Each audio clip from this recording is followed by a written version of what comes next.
सुप्रभात।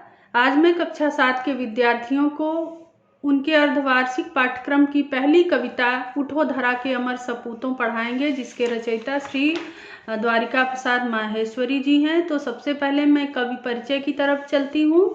तो इस कविता के रचयिता श्री कवि द्वारिका प्रसाद माहेश्वरी जी हैं। इनका जन्म 1 दिसंबर 1916 को आगरा के रोहाता गांव में हुआ था।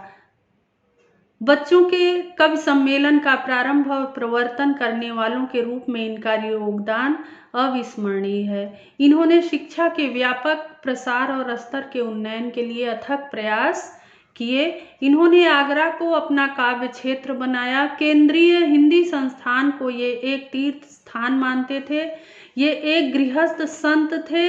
29 अगस्त 1998 को इनका देहांत हो गया, अर्थात इनकी मृत्यु हो गई। इनकी रचनाओं के नाम इस प्रकार हैं। हम सब सुमन एक उपवन के, वीर तुम बढ़े चलो, चंदा मामा आ, इतने ऊंचे उठो, मैं सुमन हूँ। ये रहा आपका कवि परिचय। अब हम चलते हैं कविता की तरफ।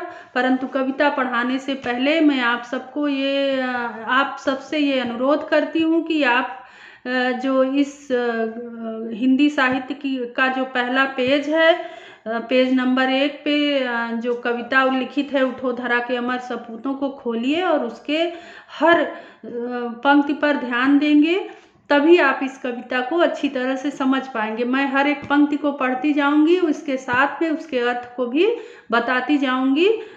जब आप लोग इस कविता को अपने सामने रखेंगे, इस पेज को, तभी आप समझ पाएंगे, अन्यथा आपको समझ में नहीं आएगा। तो हम सबसे पहले चलते हैं इस कविता की प्रथम पंक्ति के तरफ। उठो धरा के अमर सपूतों, पुनः नया निर्माण करो, जन जन के जीवन में फिर से नई स्फूर्ति नव प्राण भरो।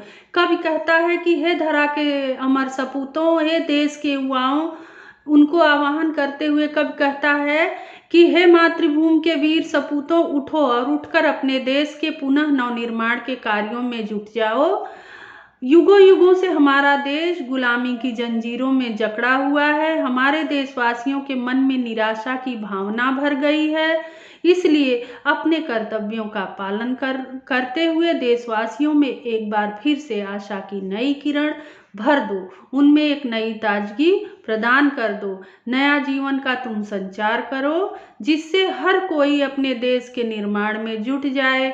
यह हमारे लिए नई बात है। अब हम चलते हैं सेकंड पैराग्राफ की तरफ। नया प्रात है, नई बात है, नई किरण है, ज्योति नई, नई उमंग है, नई तरंग है, नई आस है, सांस नई। युग युग के मुरझे सुमनों में नई नई मुस्कान भरो। उठो धरा के अमर सपूतों, पुनः नया निर्माण करो। तो इसमें कवि कहता है कि सूर्य की किरणें भी हमारे लिए नई हैं, ज्योति भी हमारे लिए नई है और नई आशाएं भी है। अर्थात हमारे लिए वह सभी शक्तियां मौजूद हैं जिसका सदुपयोग करके हम अपने देश को उन्नति और विकास के रूप में मुस्कान भर सकते हैं। डाल डाल पर बैठ भी हम कुछ नए स्वरों में गाते हैं, गुनगुन गुनगुन करते भौरे मस्त हुए मंडराते हैं। नवयुग की नूतन वीणा में नया राग नवगान भरो। उठो धरा के अमर सपूतों, पुनः नया निर्माण करो। कवि देश के युवाओं को प्रोत्साहित करते हुए कह रहा है, देखो डाल पर बैठी चिड़िया भी मधुर आवाज में गीत गा रही है और भौरे भी फूल पर गुनगुन करते हुए मस्ती में मंडरा रहा है और अपनी चारों तरफ देखो कलियां भी इधर उधर खिल रही हैं और आपस में खुशी से मुस्कुरा रही हैं। कली कली खिल रही वह फूल फूल मुस्काया है। धरती माँ की आज हो रही नई सुनहरी काया है। नूतन मंगलमयी ध्वनियों से गुंजित जग उद्यान करो। उठो धरा के अमर सपूतों, पुनः नया निर्माण करो। अब हम चलते हैं लास्ट पैराग्राफ की तरफ। सरस्वती का पावन मंदिर, यह संपत्ति तुम्हारी है। तुम में से हर बालक इसका रक्षक और पुजारी है। यहाँ शिक्षा का मंदिर पर तुम्हारा अपना अधिकार है और तुम ही इसके पुजारी हो। हमारा देश ज्ञान विज्ञान के क्षेत्र में विश्व के सभी विश्व के किसी भी देश से आगे रहा है। तुम्हारे लिए तुम्हारा देश ज्ञान प्राप्त करने का पवित्र मंदिर के समान है तथा आप अपने कर्तव्यों का पालन करते हुए सैकड़ों दीपक प्रज्वलित कर एक नए युग का निर्माण करिए।